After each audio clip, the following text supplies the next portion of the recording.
What's going on, everybody? It's your boy Justin Norm. Here's another little short tutorial for my Just Art channel. On this video, I am going to show you how to use the pen tool.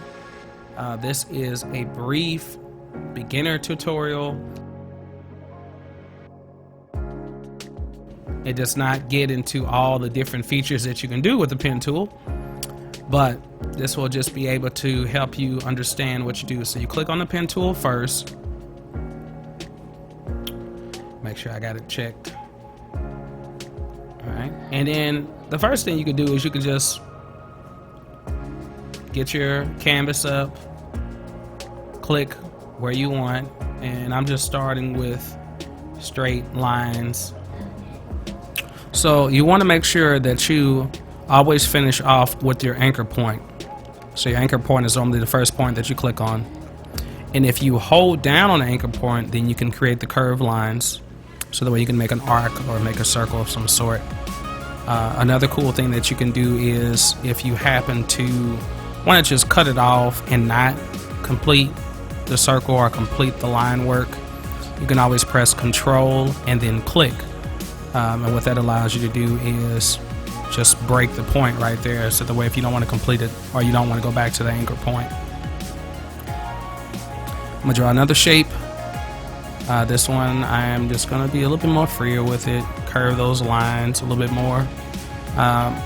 Using the pen tool is pretty exciting, but sometimes it can be kind of scary too as well, because it's not as perfect as being able to just take your pen.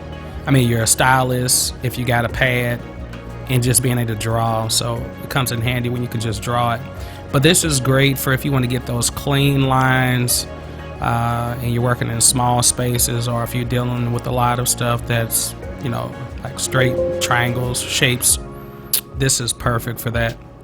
Of course, you can always adjust the points if you need to. If you press A, which will allow you to do a direct select, then you can adjust, you know, different angles or adjust the points. What I'm kind of doing now is trying to curve the lines a little bit more if I want to.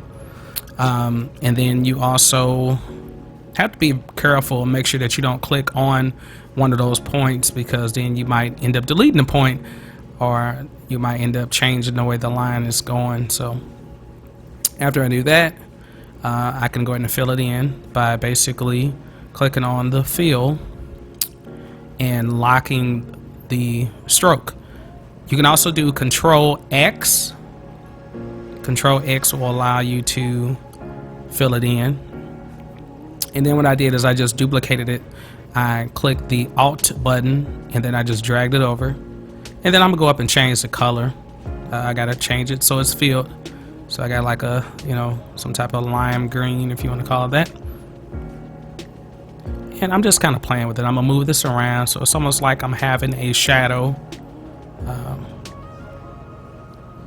Now this shape, I don't really know what it is. It kind of reminds me of a few different things. It reminds me of the pi symbol. It reminds me of an eighth note. If I turn it a certain way, it's kind of like an eighth note. It's got the little flag and it's got the node, if you're into music. Or it can be a fancy way of drawing an R, or it might be a fancy way of drawing an N. So whichever way you want to think of it.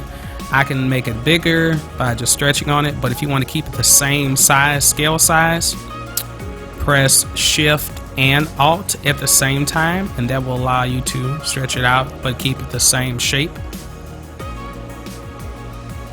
I can turn it around if I need to.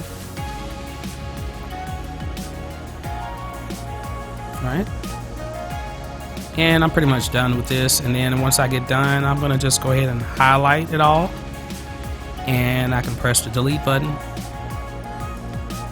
Alright, I hope you enjoyed this tutorial. It's very short.